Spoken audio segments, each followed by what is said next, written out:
All right. So I want to thank everyone for joining us today. Today we're going to talk about how to get 8A certified. Like I said earlier, if you have any problems with the audio or video, log out, log back in. That'll usually fix it. If you have any questions as we go along through this presentation, please feel free to type them in the chat, or you can wait till the end and we'll have time for questions at the end. All right, so let's we get started here. So, Afade and welcome everyone. My name is Boris Hertz and I am the program manager for the Guam Apex Accelerator. This slide tells you a little bit about what we do. We provide one-on-one counseling as well as group workshops and webinars for anybody that's going after a government contract. So we assist with local government contracts and federal government contracts. We are funded in part by a grant from the Department of Defense Office of Small Business Programs, and the University of Guam is our host. So our offices are over at the University of Guam inside the School of Business and Public Administration. I'm in room 117 and Victoria's in room 116. So if you want to come get some counseling, we're all over here at UOG in Manila. Some of the highlights of our program, we have over 700 plus active clients. There's over 2,000 in our database, but at any given time, about 700 are active looking for government contracts. In FY24, we've helped those clients win over $450 million in contracts and subcontracts, and we've gotten a bunch of clients Hub Zone certified.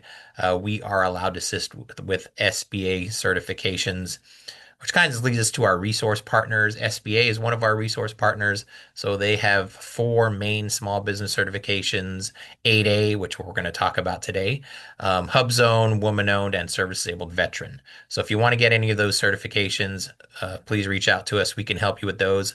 And also, we did the Woman Owned, the Hub Zone, and the Service Disabled Veteran webinars already. So they're all posted on our YouTube channel. So if you just go to Guam Apex on YouTube, you can watch those webinars on how to do those certifications as well. We also assist with mentor protege. So the SBA and the Department of Defense both have their own mentor protege programs. So if you are a small business and you want to get involved in federal contracting and you want to team up with maybe a large business mentor, we can show you how to do that and get you certified in those programs. We're also a member of NAPEX, the National Apex Accelerator Alliance. So we're not the only Apex Accelerator in the world. There's 90 plus offices across the nation. Every state pretty much has an Apex Accelerator. Lots of states have multiple Apex Accelerators. And we all have pretty much have the same mission is to get businesses in our areas, our areas of responsibility, basically, that are pursuing government contracts, try to get them some contracts or help them win contracts. So obviously, Guam Apex, we cover Guam, and then we also assist with the CNMI until they get their own Apex Accelerator. So part of this alliance, we're always notified with the upcoming things related to mostly federal contracting. So if there's any new updates, we share that information with our clients. And then we work quite a bit with the Small Business Development Center. So if you are planning on starting a business or expanding your business, or maybe to put a business plan together that you want to take to a bank so you can get a loan or a line of credit, go see the folks at the SBDC. They do all that stuff. We don't assist with that. We strictly focus on government contracting. All right. So more on what we do. If you're new to this, we sit down with you. We find out what you're selling, what kinds of products and services you're selling. We figure out which agencies are buying those products and services. Most likely DoD is buying it, and we really care about DoD a lot because, as you'll see probably on the next couple slides, they do most of the purchasing in this area. And so we figure out which parts of DoD, is it the Navy buying this? Is it the Air Force buying this? Is it DLA? Is it the Coast Guard? Whatever it is. And then we help you get registered in SAM. That's the first step, right? If you want to be a federal contractor, you have to register your company a database known as the System for Award Management, SAM.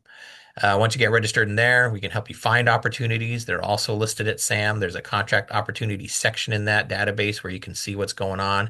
You just do a keyword search for Guam and you can see everything with every solicitation with the word Guam in it. Find something you're interested in, you want to place a bid, we can help you put your bid together, meaning we can, can't write your proposal for you and we can't price your quote for you, but we can say, hey, include this in your proposal or don't include this in your proposal, that kind of thing. And then win or lose, you're entitled to a debrief. So we can help you with that process. Although you're entitled to one, you need to request it. And so sometimes, depending on the complexity of the solicitation, there is a process for requesting that. And so a debrief can be anything from a simple email telling you you weren't the lowest bidder, or a PowerPoint presentation which shows you the strengths and weaknesses of your proposal. And you always want to know that so you can do better on your next time that you want to bid on something. So start to finish of the procurement process, we're here to assist you. All our services are free of charge. Our counseling is free and confidential. We don't share your information with anyone unless you allow us to. Um, and so please take advantage of our services. Here's how you can contact us. There's my contact information, Victoria's contact information.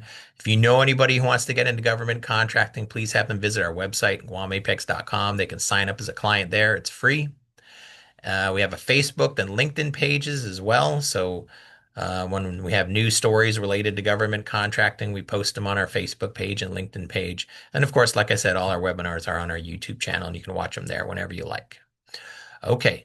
So, one more thing, there was a link to an evaluation form that was sent to you about 30 minutes ago on that same email. So please, at the end of this presentation, click that link and fill out the evaluation. It shouldn't take you more than 30 seconds. And let us know what you thought of the webinar. And there's also a box in there if you have ideas for future webinars or you want to discuss something, you can type it in that box. All right. Okay, I'm sorry, still letting some people in. Let me just, oh, that's not what I wanted to do. Okay. So why do you want to become a federal contractor? I think most people on this presentation or webinar today are pretty much government contractors already. But if you're not, here's a good reason why. There's a ton of money flowing in through federal contracts. In the last 4 fiscal years, we've averaged over 2.1, maybe 2.2 billion in federal contracting on Guam, which has definitely increased since FY21. And 99.9% of this funding is coming from the Department of Defense. And that's obvious. We're building a Marine Corps base. We're building a missile defense facility on Guam. So there is a ton of DoD money being spent here. And it's not just construction. And remember, sometimes people think, oh, no, I'm not in construction. So what are they going to get from me? Buildings need stuff in it, and buildings need services. So, and then ongoing services after the buildings are being built, all kinds of maintenance services, and maybe even possibly like security services, alarm services, computer services, all kinds of things. So, all products and services are all needed. So, tons of opportunity. If you're a business that's selling something, it's 99% guaranteed DoD is buying. So. All right. So today we're going to talk about the 8A certification program. And this slide tells you basically some highlights about it. We're going to go into depth as we go through the screenshots of the actual application. So we went through the application, the online application, took all the screenshots, and you're going to get them all here on this presentation. And you'll see all the questions that are going to be asked in advance so you can prepare for it if you're thinking of doing this. So on the top of this slide on the left side, you'll see a link to the SBA, I'm sorry, the 8A program on the SBA page itself, where they talk about the program, eligibility requirements, and things like that, which we'll discuss in this webinar as well. And on the right, you can go straight to the law if you're one of those people who likes to read the law itself, and you can see what the law actually says. But basically, the 8A program is a business development program. So it's the point of the program is to take a small business that's already in operation, that already has maybe a couple contracts under their belt. And when I say the contracts, they don't have to be federal contracts. They could be private sector contracts. They could be government of Guam contracts. But a company that's in business and it's doing okay, but it wants to grow and get, better, stronger, and branch maybe into federal contracting as well. So it's a business development program. It's a one-time program. You can only do it once. You can be in it for up to 9 years. And the goal really, like I said, is not only to become a federal contractor, but to also grow your business. And so some businesses don't make the 9 years because after year 5 or 6, they're now a large business. And the program is only for small businesses. Um, so one and done is what it's called. You have the company must be unconditionally owned and controlled.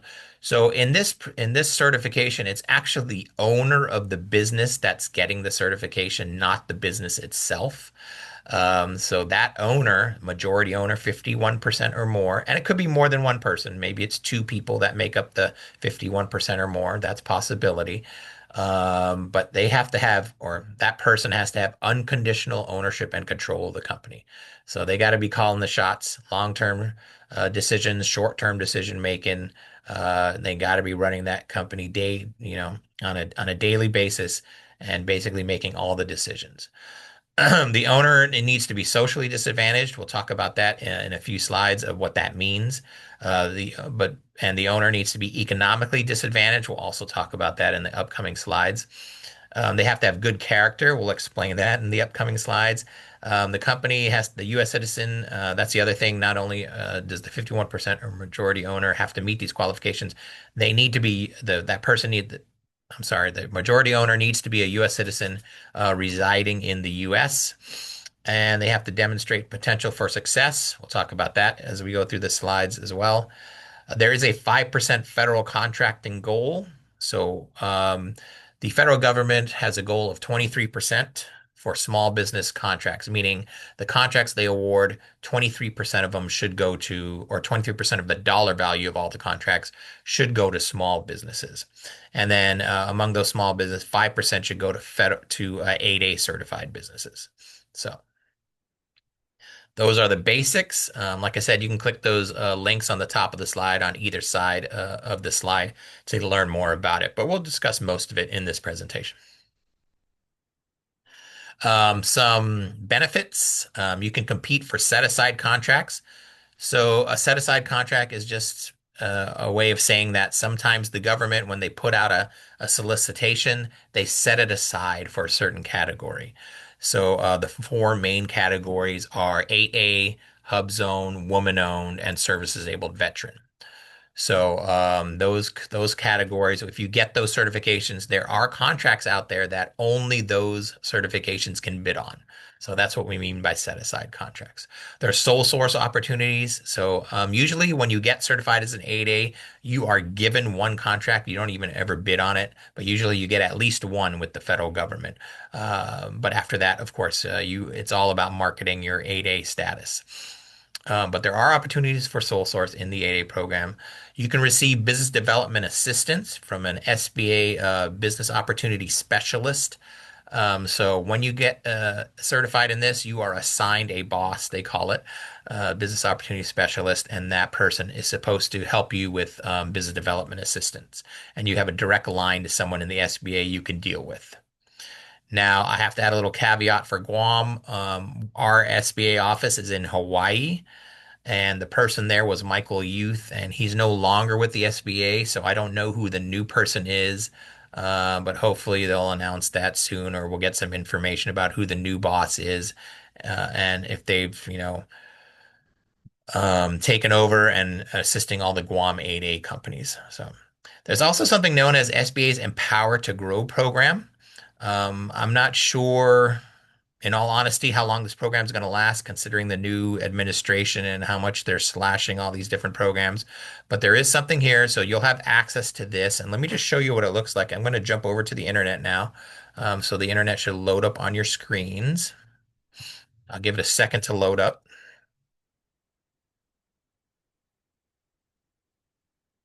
But if you are 8A certified, you'll have access to the Empower to Grow program, and it's divided into different regions. And the region that handles Guam, that region is administered by the Catalyst Center for Business and Entrepreneurship. So this is their website, and basically, if you scroll through it here, it's a technical assistance program, so it's a business development program. But not only is this for 8As, and this is something I just learned a few days ago, hub zone businesses can take advantage of this.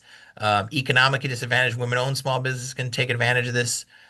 Small businesses located in areas of high unemployment or low income, I think Guam could qualify for that. So basically, any small business on Guam could take advantage of this. But you just have to register here, sign in, and then they have all kinds of workshops and events. that help you with your business development. So there's one here. Well, those are in July. Those are done already. So let's look at September maybe. So September is all tech and cyber. So they're going to be talking about CMMC, which is the cybersecurity thing that's coming starting October 1 for anybody who wants to sell their products and services to DoD. So that's probably something everyone should attend and learn about. But you'll have free access to this, and you can have a coaching session as well, book on one-on-one coaching session. So this is a part of the benefits of getting the 8A certification. And it looks like actually pretty much anybody who's a small business can get this as well. So just wanted to share that. Okay, let's go back to the PowerPoint.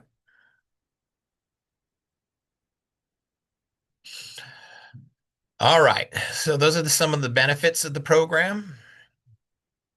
Here are the current Guam-based 8As. Now we have other 8A businesses out here. There are some Alaskan Natives companies that are 8A certified. I believe there's an American Indian tribe out here that's 8A certified. There's some Native Hawaiian organizations out here that are 8A certified.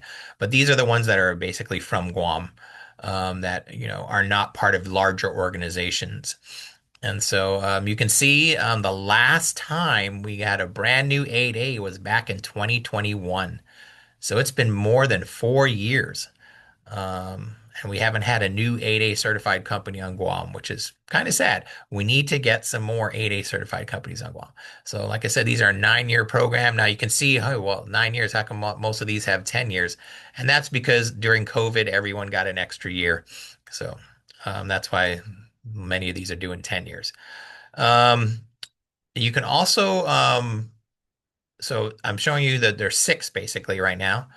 Um, and there's also a joint venture. So this is a joint Pacific Design Builders LLC is actually the second joint venture between GPSI and Cortec.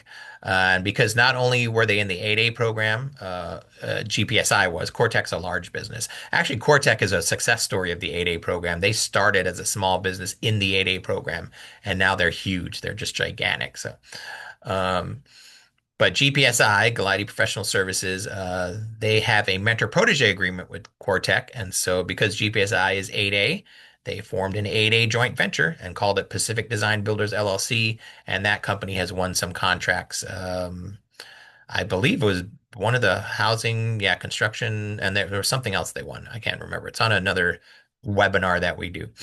So.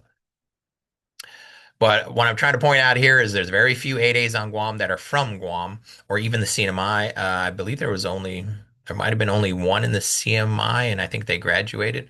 So we need more. So let us help you get 8A certified. All right. So where do you do your certification? How do you do it?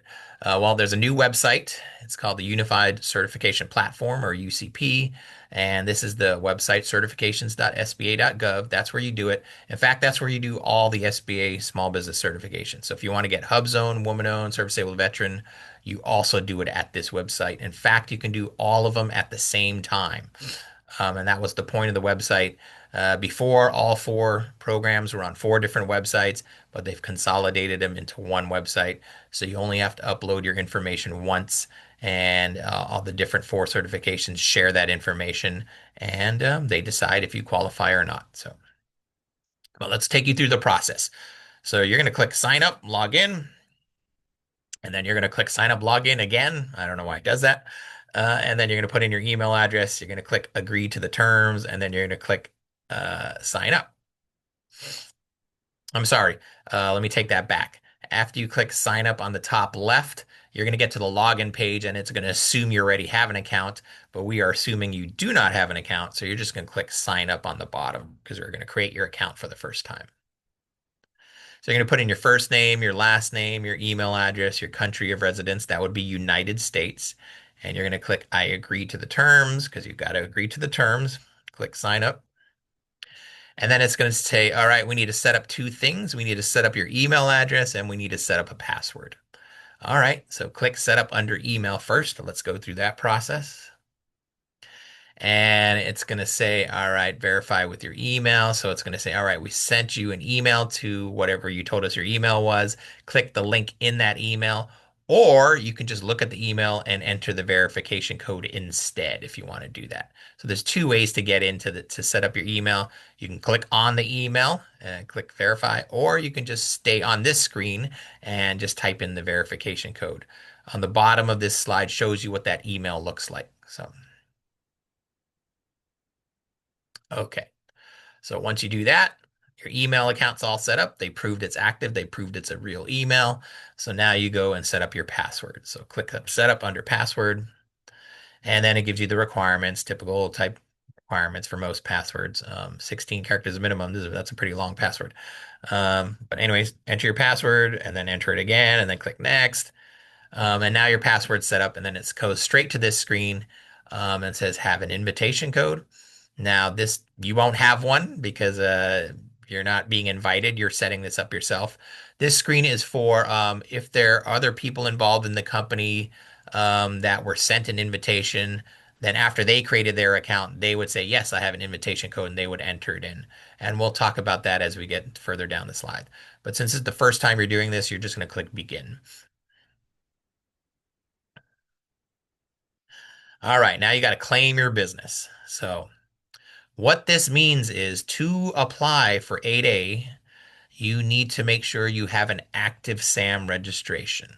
So not only do you need to have a SAM registration, it cannot be expired. It must be active because you're going to claim it. Basically, you're going to tell SBA where in SAM to find your company and then pull all that information from SAM into the SBA database. And they have a big note on the top left here that says this process must be completed by the primary qualifying owner of the business. So the email address that set up this account needs to be the owner's email address. It needs to be them doing this. It needs to be their name, their address. And that's because when you get into the first few screens of the application, it's going to assume that you, the person who are doing it, are the owner. So if you have your employee claim the business, you're going to run into a problem. And the only way to fix that is you have to create a help ticket and they have to unclaim it for you. And then you have to use the owner's information. So just note that. Okay, so you're going to put in the UEI. So in SAM, you'll have a UEI, you'll have your cage code, and then your TIN or your EIN number, as we normally refer it to. So if you're a company on Guam, that's that 66 number, right?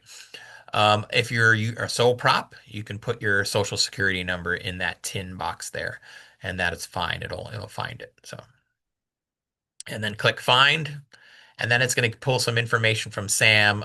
This was a client of ours, so I just basically blacked out all their information. But basically, it's going to pull your business name, your DBA, your UEI, your address, your entity type, NAICS code, your government contact, all in there, right? So, okay. So there's a little drop down on the top of the screen where you got to select your business type. In this case, it was a sole proprietor, but if it's LLC or a corporation or partnership, those will all be listed. So just select the one that's your responds to what you have in SAM. If it's incorrect in SAM, you need to fix your SAM first. So click next. So a little warning pops up saying, hey, you selected this as your company type or your business type. So are you sure? You go, yes, we're pretty sure. So click. Um, Sorry, I got so click yes, and then confirm your entity structure. So you're confirming the structure of your business sole proprietorship. They really want to make sure you got this right. So click continue. And then now you, after entering all your business information, you're at your dashboard and it tells you, all right, these are the programs that you might be able to apply for. So these are the ones that are available. And of course, today we're going to talk about the 8A business development program. So we're going to click start a new application. And then it says, okay, do you want to assign a delegate? So now is the time when the owner can say, all right, I want to hand this off to someone else. And so if you want to assign a delegate, you can, and you'll have to put in the name and email address of, I'm sorry, you have to put in the name of that person, but the delegate's still going to be using that email address. So select one and click next, and then claim the entity that's owned. So if your entity owned, basically, if your company is owned by one of these, an American Indian tribe, Alaska Native Corporation, Native Hawaiian, CDC, Agriculture Co-op, then you would say yes, you are entity owned. But if not, if you're just a company that's owned by individuals, then you're going to say no. And so most people, especially most people on this webinar, are going to say no because you're not entity owned, you're individually owned. So select one and click next. And then we start talking about the ownership structure. So if you notice on the top, there's a bar, assign a delegate. I actually can't see this. Hold on, I got to adjust the setting here. There we go. Ownership, control and operations, program selection, individual questionnaire, document upload on the top. As you go through each of the screens, that bar will turn, you go from gray to light blue to dark blue, and it'll all be set. When you get to the end, then you know you completed all the sections. So it's just basically a progress tracker for your application. So on this screen, you're going to select the type of owner from the drop down, and the choices will be individual or entity, which is kind of weird because we just said on the last screen that we're not entity. But so you're going to pick individual, most of us will, and then click next.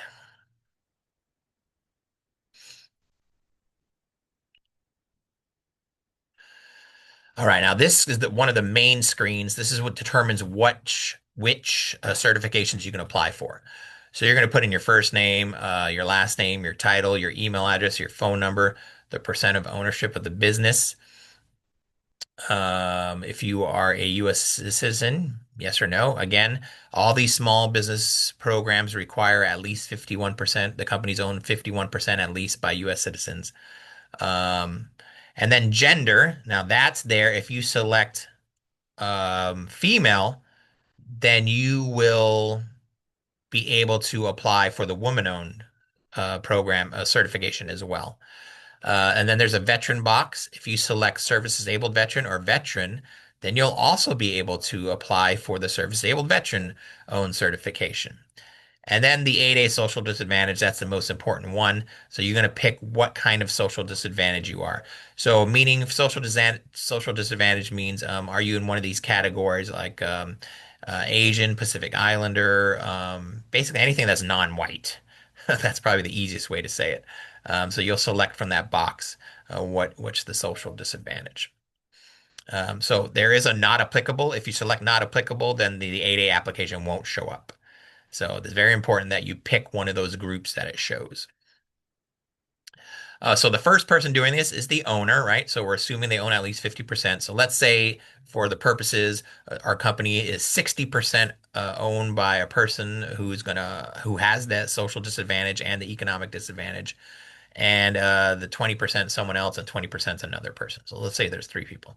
So in this screen, the first person, the 60% person, would put in their information, they'd pick their social disadvantage, and they would click save. And then the next person, the 20% person will put in their information, and they don't have to have the social disadvantage. They could say not applicable. And in fact, they probably should do that because the more people you say have the social disadvantage, the more information you're going to need to upload. Um, and then the last 20% person, same thing. And so once all three people are in, then you would click next. So you save after each person that you enter. If it's just a one person company, like in this case, a sole proprietor, you're just going to put 100%. That's it. You just click save and enter. That's it. You're done. All right. Now you're going to list all the people who are like higher ranking, the partners, the board members, the officers, the managers, but who are not owners. So they don't have any ownership percentage. But they're still like a manager or a director, an officer, that kind of person. So you're going to list them here. So that's what you're going to do. And then all the people involved, you're going to click save after each person. When everybody's entered, you're going to click next. So based on your answers on the owner information screen, a list of the certifications you may be eligible for is displayed. So in case for this webinar, of course, I just only selected the 8A social disadvantage and then automatically hub zone displays because Guam, all of Guam's in a hub zone. So automatically anybody on Guam can apply for hub zone. So, but we're not going to talk about hub zone today. We're just going to talk about 8A. So we're going to select the 8A and then click next. However, if this is a real application, especially on your side, you might want to do both at the same time. And I would probably suggest if you're going to apply for 8A, apply for HubZone as well. Because the 8A is actually has a lot more things you need to input than the HubZone. So, and if you want to know about the HubZone, go to our YouTube page, watch the HubZone webinar. We explain how to apply for HubZone there. So, and you can just go to YouTube, type Guam Apex, you'll find our page. So, all right, click next. And then this window pops up. This is some kind of warning message, I guess. Just click proceed. And now it shows you all the different sections of the application. So these sections are known as cards. So these are the different cards you need to complete for the 8A application. So there's 12 cards here. All right, so let's go through them one by one here. So first card, have you ever received a decision from the SBA or a third-party certifier where you were denied your initial application or you were decertified or you don't qualify in the last 90 days? So if that's happened, you're going to have to say yes and then give them some more information. Most of us are going to say no because that probably has not happened. Um, if you have any owners in the company who have current certifications, let them know. So basically, if the owner, if there's maybe your company is already HubZone certified and now you're going to do the 8A, or maybe you're woman owned already and you want to do the 8A, let them know here as well. All right, so now we do some business ownership. Let me just check the chat. Something popped in the chat. Oh, license holder. Yeah, I did kind of skipped over that, didn't I? Yeah, so there was a question about are you a license holder? Some industries require a license. Like, let's say you are in the healthcare industry and you're running a medical clinic, and so that's going to usually have a doctor or a nurse involved. So it's just basically asking you is the applicant the license holder in that business? Construction companies on Guam, they need an RME, right? Or responsible management employee. So that would be kind of like a license holder. So who's that person in your company? So that's what that question's for. And the reason for that question is, well, I think we're going to get to it in a couple more screens though. But so here they want to know about your business ownership legal structure. If you've changed it in the last 2 years, the reason they're asking this is they just want to make sure you're not changing it just for the purposes of applying for this certification. Do you have a franchise agreement? Some franchises are allowed to be apply for small business certifications. Some franchises are not. So there is a list. I know SBA has a list. I've seen it in the past. I just need to find it again. But there is a list of which franchises qualify for small business certifications and which don't. So if you do have a franchise agreement, you're going to have to disclose it, and then they'll determine basically from that list if that's eligible for small business certifications like 8A, woman-owned, HubZone, that kind of stuff. All right. Do you share any of the following with any other businesses? So, um, if you do the following, the list of things that you could be sharing would be management, employees, facilities, equipment. So if you're sharing that with other companies, they want to know about it. And the reason for that is something known as affiliation. So if it looks like if you weren't doing that sharing, then your business wouldn't succeed. They might consider you affiliated with that business, and then they might have to determine if, okay, well, since you're affiliated with that business, now we got to combine your businesses and figure out if when we combine them, you still fall under the small business threshold. Because remember, this certification is for small businesses only. So that's why they want to know. Um, does the company have any agreements or receive financial support that may impact ownership and control? Remember, you as the majority owner of the company need to have full unconditional control of the company. But if you have some loans with another company or another business or some kind of agreement with somebody where they can make decisions about your company, that might be a problem. So they just want to make sure that you are actually have full control of your company. And then if you're doing business under an assumed trade or fictitious name, they want to know about it. So that's a DBA basically. So most sole props are DBAs. So if you have your business license will have your DBA on there. So if you're a sole prop, normally you're going to answer yes and then type in there what your DBA is. Okay, let's move on to the next one.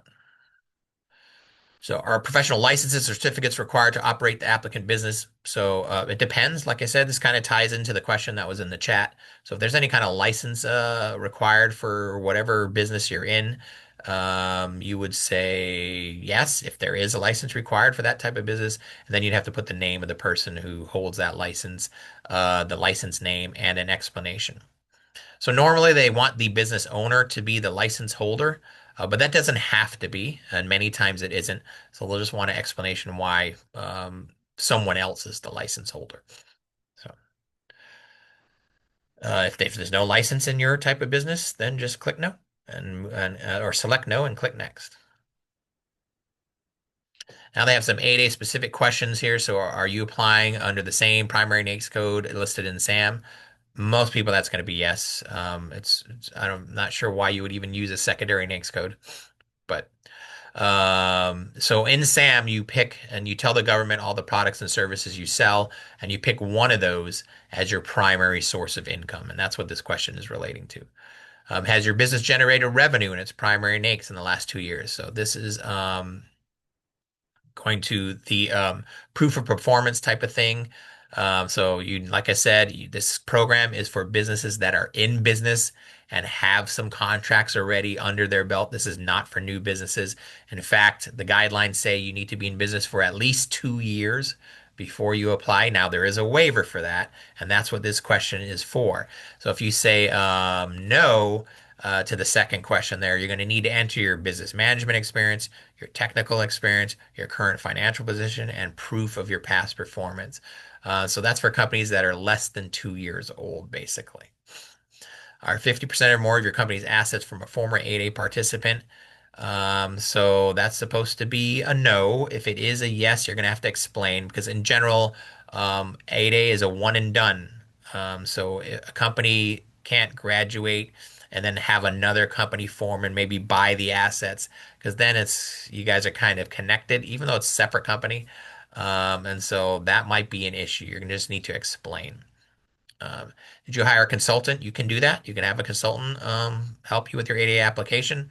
In fact, a lot of people, especially in the US mainland, do that. They hire a consultant. They charge quite a hefty fee to do it.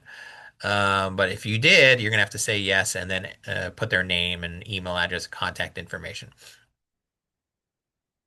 and what you paid them, basically. Scroll down. Let's check the chat here. Something popped in there.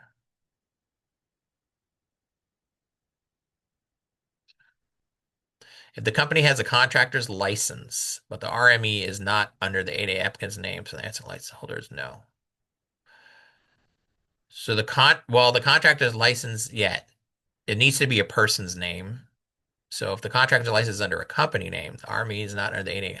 Yes, I'm going to say yes. That's correct. The answer to the license holder is no. That's correct. Oh, I think I went too far. All right. So this is your potential for success. That's why they asked about those contracts earlier. So you should have some contracts under your belt. So here you can list up to 10 contracts, probably the 10 most recent ones, and you just put in the information. Now, if these are, like I said, these don't need to be federal work. These could be GovGuam work. These could be state government work. These could be private sector contracts, whatever they are. But you just put in now obviously on your private sector stuff, you might want NAICS code. You can just type in, just Google it. Let's say your private sector work. I don't know, you did landscaping for somebody. Just Google landscaping NAICS code and it'll tell you what the NAICS code for landscaping is, and you could just type it in there. So, okay. Total contract value and award revenue. I don't know why they have award revenue there. I'm trying to figure out what that is. It seems like it would be the same as total contract value. So I'll do a little research and find out exactly what that means, but not quite sure. Award revenue. Huh. All right, so after you enter one contract, you click save, then move on to the next contract, then click save. You don't have to enter 10, but you can enter up to 10. I've read in the past, and I don't know if the rules have changed or not, but usually they want at least two contracts in there. So I would say, maybe do at least 3 or 4 just in case. But this is like in the very first slide where they talked about potential for success. This is where you're proving it. So. All right, click next after you entered all the contracts that you're going to enter. And now you put in your race ethnicity, which is kind of weird because you did that earlier, but you're going to do it again. Put in your date of birth, country of birth, SS number, phone number, home address, all that stuff. If you ever gone by another name, if you're married, put in your spouse's information. Click next. If you have any federal relationships, they want to know. So if you're currently debarred, suspended by a federal government agency, they want to know about it. If you have any past due federal taxes, have you ever received an SBA loan? If so, they'll want to know about it. So if you answer yes to any of these, basically more windows pop up where you got to fill out some information. Any members of an SBA employee, and is anybody in your household a federal employee, GS 13 position or above? So if any of those are yes, you're just going to have to explain a little bit. Most of us, those are all going to be no, but all right. Now, here you're going to describe your managerial experience and qualifications, educational background, anything that basically proves you can run your business. So they want to make sure this is not a rent an 8A company where someone just stuck a person in charge because they have the social and economic disadvantage, but someone else is running it. So you need to describe your managerial experience. Like I said on a previous slide, if you have an MBA, you can just type that in there. I have an MBA, and that takes care of that. Um, but if you don't have an MBA, you just have to type in, okay, what makes you qualified to run this kind of business? And then did you have ownership in another business? So if you say yes, you're going to have to explain your title, the other business's name, your ownership percentage in that other business, if that other business has employees, and then the big thing of how you can devote full time to this business that's applying while you're working at the other business. So. Again, full unconditional control, running the business full time, making all the decisions. So, how are you doing that for more than one business? Now, it's possible. There's possibilities. You're just going to need to explain. For example, one explanation could be, well, the second business that I'm working at, they run at different times. So, this applicant business is an 8 to 5 business. The other business is a night job. That's a possibility. So, it all depends. And again, this next question kind of relates to the same thing. Are you engaged in outside obligations such as holding another job? If you say yes, you're going to have to explain. And then are you or your ownership interest subject to any conditions or agreements that could impact control or ownership? Again, you need to have full control. You want to make sure no one else is controlling your business. All right, and here's where you build your resume. So you start entering your job information with your current job, which would probably be hopefully the business that you're running right now. And then put in the beginning date. Obviously, if it's the current business, there's no end date. Put in your title, a brief description of your responsibilities, and if it's your current job, you would say yes to currently held, and then click save, and that'll save that information, and then it'll restart again, and then you can put in the job you had previously and put in all that information, then click save, then put in the job you had previous to that. So again, there's a little question there. Do you manage or supervise the day-to-day operation of the business applying for certification? That should be yes, because that is part of the requirements for being in the 8A program.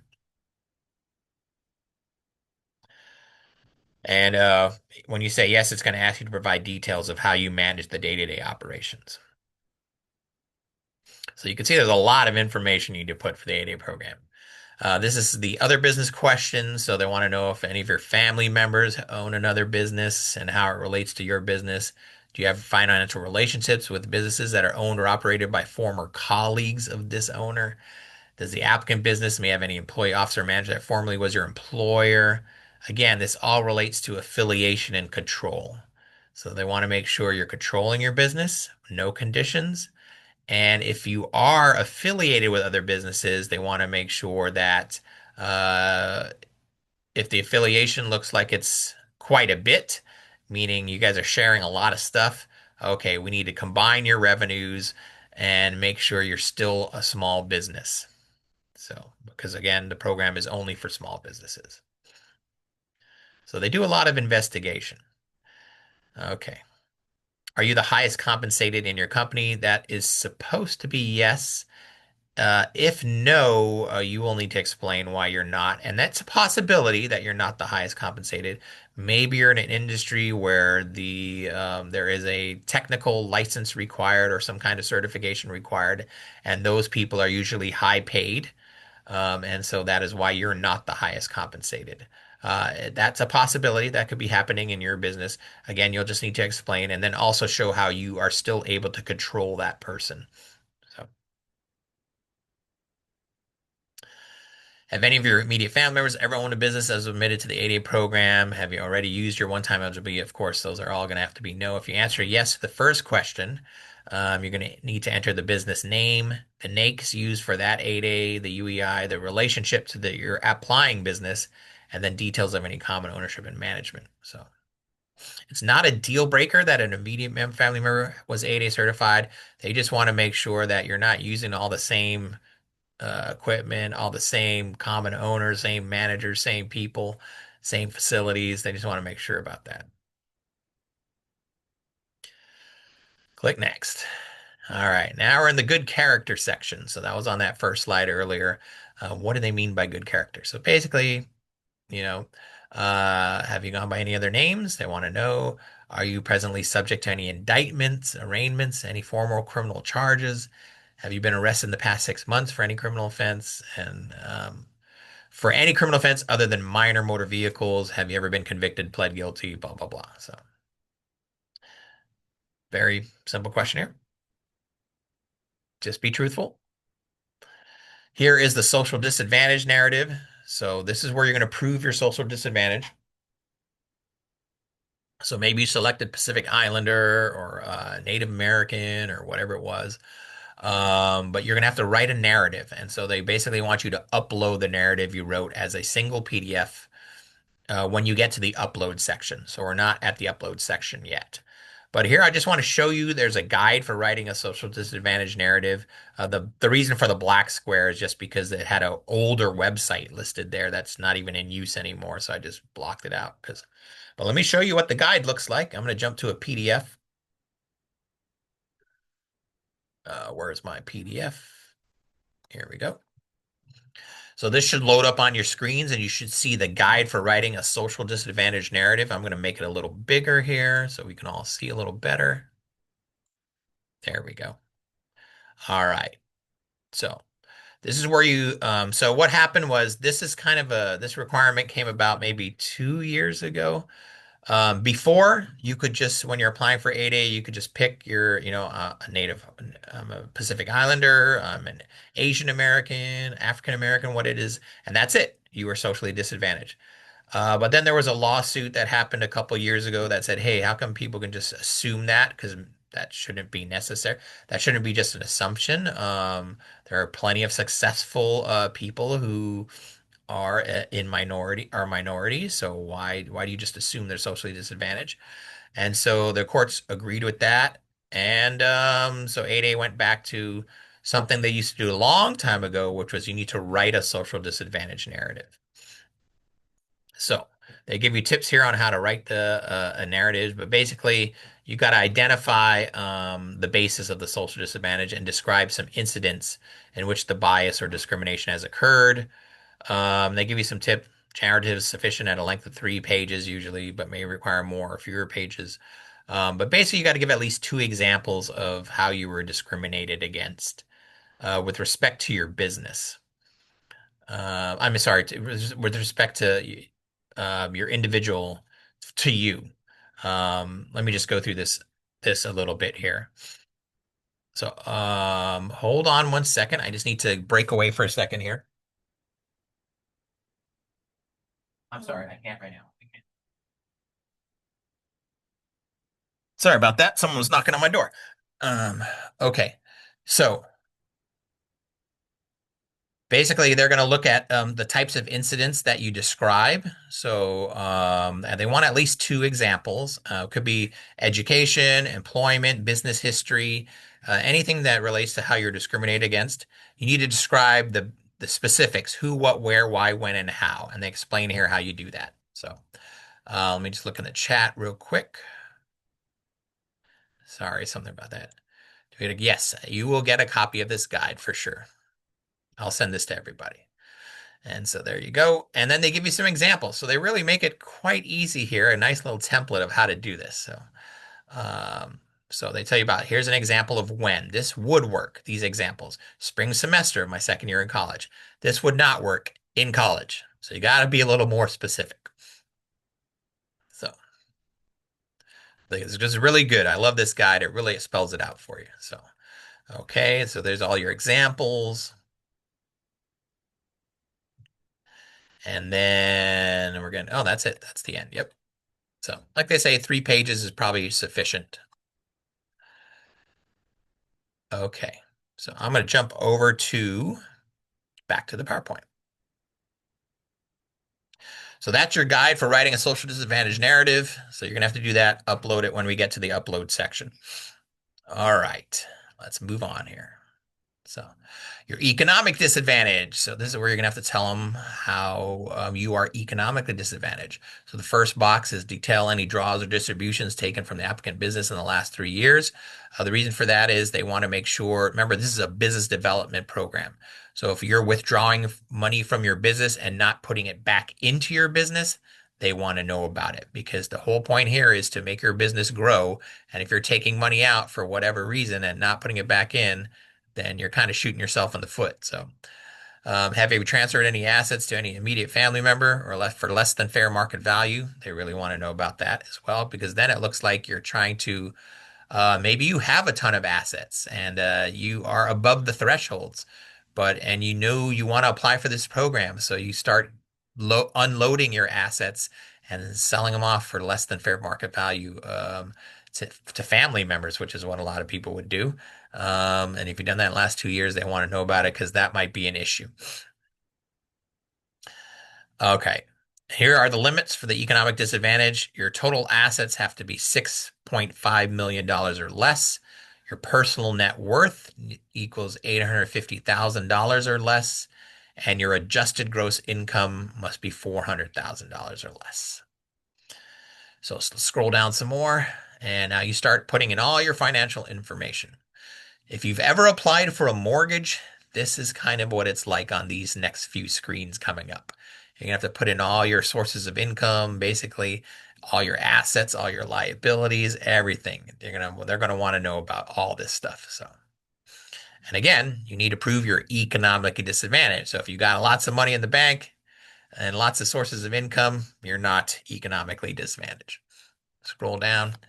Equity in another business and notes receivables, IRAs, retirement accounts, life insurance policies. They want to know all about that. And the reason for that is because you might think, well, it's a retirement account. I'm not going to use that till I retire.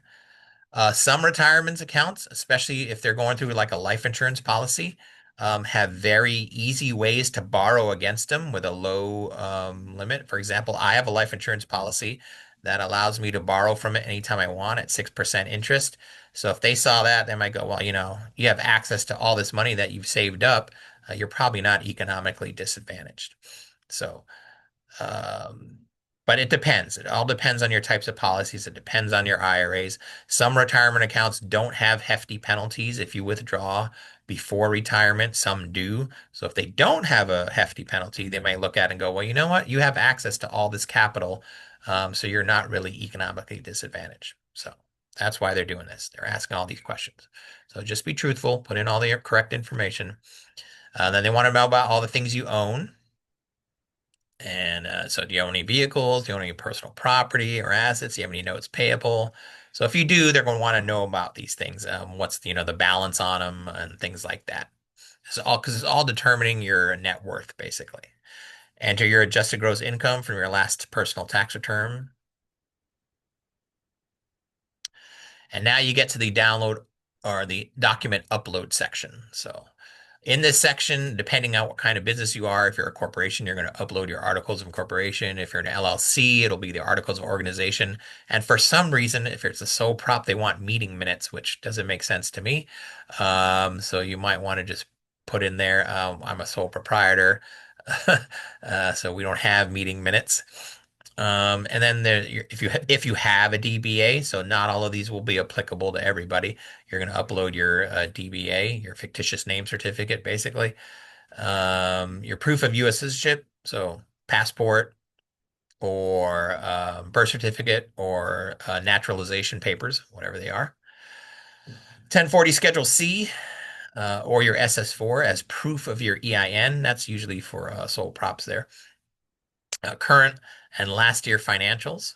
So your balance sheet, your profit and loss statements. They want to know your current ones and then your last year ones. Your social disadvantage narrative, we talked about that already. 3 years of business and personal tax returns. I don't know why it's 3 years as well, because the program specifically says you need to be in business for at least 2 years. So if you only have 2 years, I would just upload that and then wait for them to ask you a question. Um, W-2s for you and your spouse. So, and then as you upload these things, there's always a little box there that says, okay, so you pick the file, you upload it, and then it says, okay, what kind of document type are you uploading? So make sure you select the document type for each upload, and then click next after you've uploaded everything. So a lot of questions, a lot of documents to upload.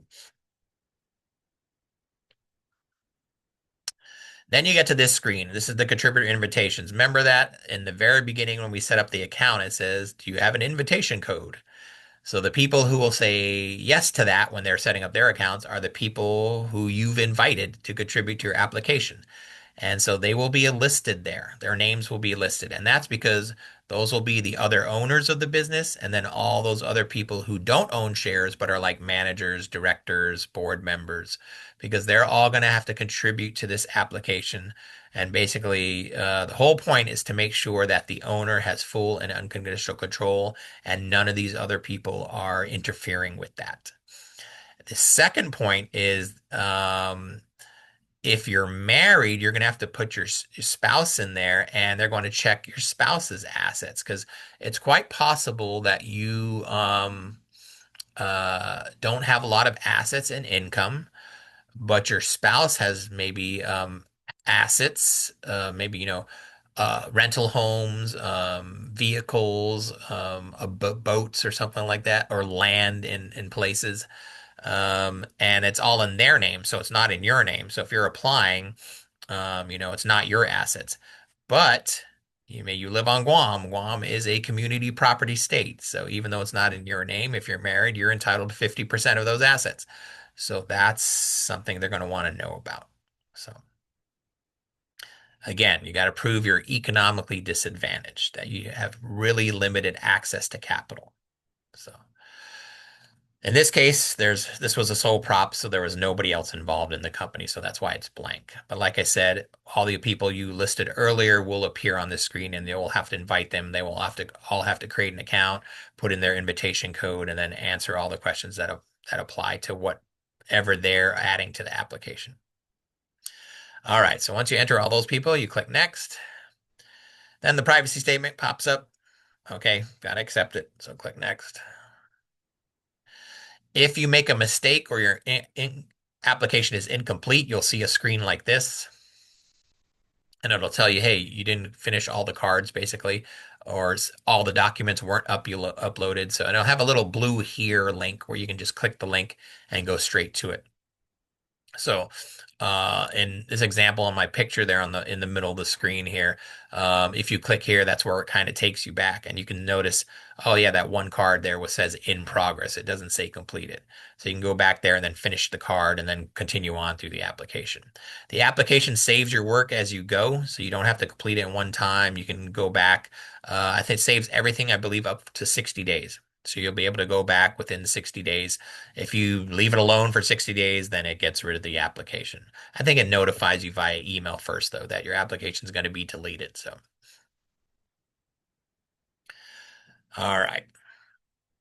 Uh, Otherwise, if you didn't make a mistake, you're just going to scroll down. You won't see this screen, and you'll just scroll down from the previous screen, and you'll get to the attestation page. And here's where you got to sign it basically and say, I certify everything I said is true and correct to the best of my knowledge, because there are some hefty penalties if you've been exaggerating or lying on this. $500,000, imprisonment of up to 10 years.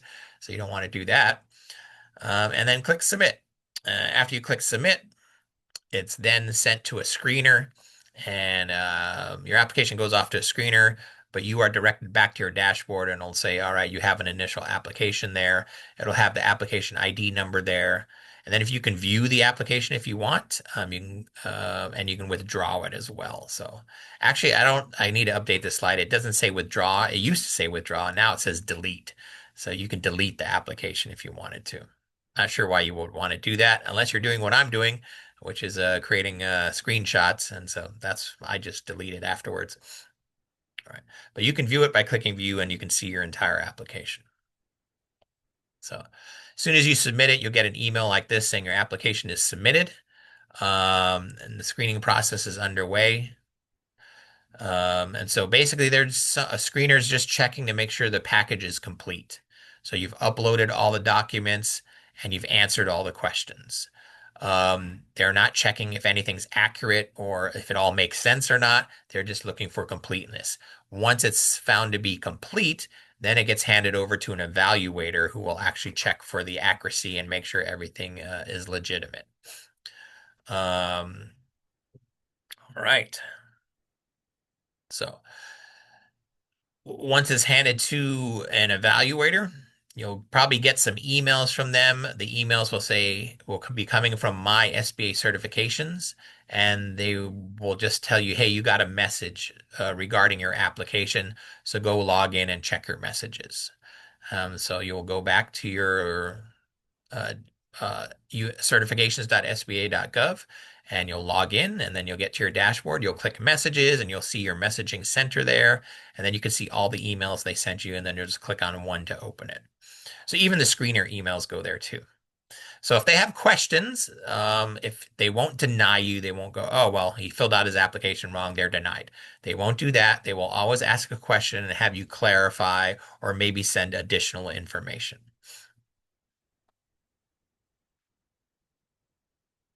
If you have questions about this, there's a knowledge base you can go to. There's the link, and there's some supporting document guides you can look at. There's even some how-to videos, although the last time I checked, there was only one there, and I don't think it was 8A. So hopefully they'll start updating that. But again, you'll have a copy of this webinar as well as the recording will be posted on our YouTube channel, so you can go see it there. And then if you have any technical questions, there's the My Certification Service Desk where if you need technical support, the usual problem that we've seen with clients is the claiming of business. They had someone else, the owner didn't start the application and someone else claimed the business. And so they have to unclaim it. And to do that, you have to contact the technical support people because they have to do that for you. So that's where I usually see that issue.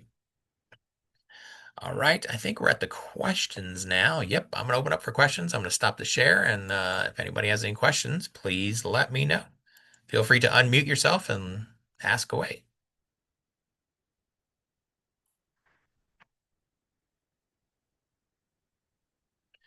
Any questions? I don't have any questions. I thought it was a great presentation, very detailed. Oh, No thank you very much. question. Thank you. Thank you. Going once, going twice for questions? All right. If we don't have any questions, then I want to thank everyone for joining us today. Please join us. Well, like I said, everyone's going to get a copy of this webinar and as well as the social disadvantage narrative tips. And then, of course, a link to the recording on our YouTube channel. Join us next week where we're going to be talking about the defense industrial base, how to increase it and make it better. We'll be talking about the Defense Production Act. We'll be talking about and FOCI, which is known as Foreign Ownership, Control, and Influence, and how you can make sure your company is not involved in any kind of foreign ownership or control or influence. All right, so that's next week, 10 a.m. on Thursday. Thanks everyone again for joining us today. Have a great rest of your day and have a great 3-day weekend coming up for some of you. So thanks a lot. Thank Bye. you very much. Thank you.